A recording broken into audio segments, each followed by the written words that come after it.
You believe in the Second Amendment to the Constitution, right? I mean, you consider yourself a keeper of the flame, and you intend to pass that torch on to the next generation of Americans. So tell me, if you could see into the next century and know whether the Second Amendment is still intact or in shambles, would you look? If someone could predict the outcome 100 years from now of all your conviction and commitment and hard work, would you listen? Well, you can. What guarantees me freedom?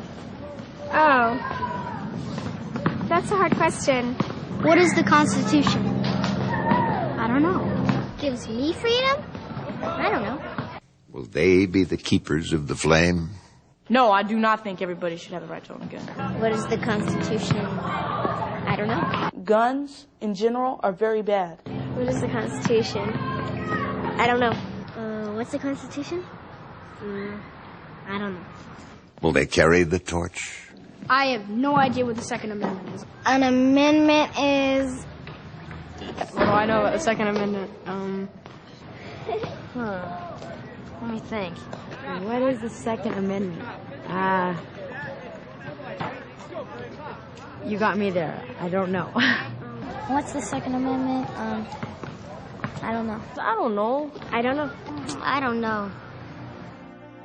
Something's gone wrong. For all our vigilance and battle scars over the Bill of Rights, have we let the flame of freedom's torch grow cold? Because there can be no torch to pass where there's no flame. A well-regulated militia being necessary to the security of a free state, the right of the people to keep and bear arms shall not be infringed. The Second Amendment. Textbooks ignore it, schools teach against it, clergy preach against it, politicians legislate against it, media ridicule it, movies pervert it, courts avoid it, and too many gun owners permit it. So it's not unreasonable that with one lost generation, we could lose the Second Amendment forever. Because we didn't teach them what the battle's all about. We didn't strike that spark in their hearts that lights the fire for freedom. So why does that belief burn so brightly in you and me? Our core beliefs are the work of all the men and women of our childhoods.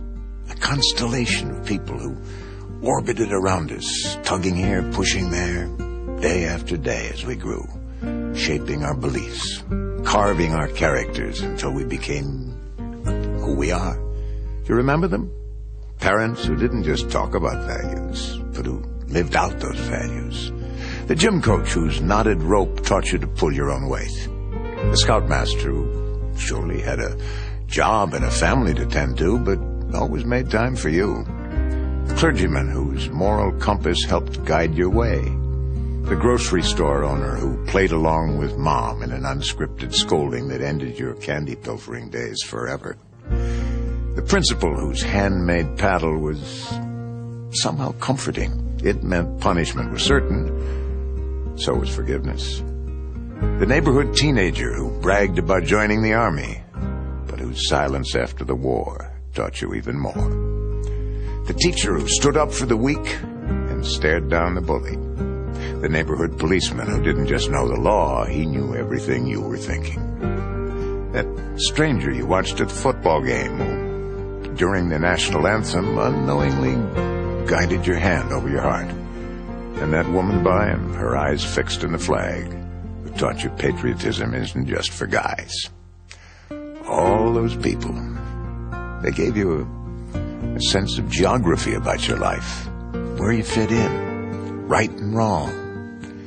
Each of us is a tapestry of threads woven by all of them. They understood their part in the pattern of personal responsibility, freedom, honesty, justice, the Bill of Rights.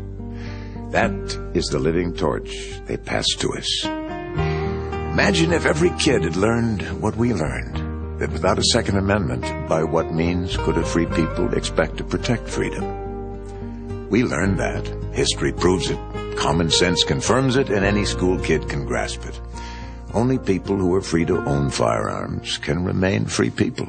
If every kid could just learn that a gun is a thing to be handled with care and respect, and yes, honor. Because beneath all the trappings of hobby and camaraderie and sport, a firearm is the fundamental symbol of our freedom. Because a firearm gives the most common of common men the most simple and supreme right to pursue life and liberty and happiness in accordance with and under the protection of the law. That's why the right of the people to keep and bear arms shall not be infringed. That is the passion we must ignite in those who follow. All of us who feel that surge of pride, who chill at the genuine glory of a free people able to protect their own freedom. So what are we doing about it? Yes, we can blame violent crime or Sarah Brady or the media or bullet-riddled movies, and certainly some blame is due. But what effort has our generation spent to make sure the next generation feels as deeply as we do?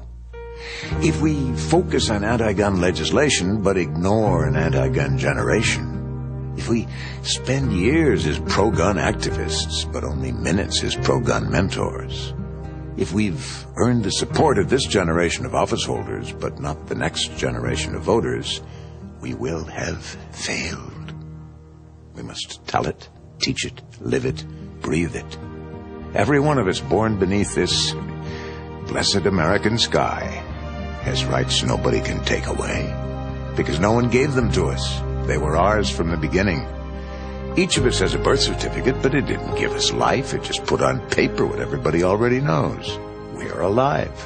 In the same way, the Constitution didn't give us rights. It just put on paper what everybody already knows.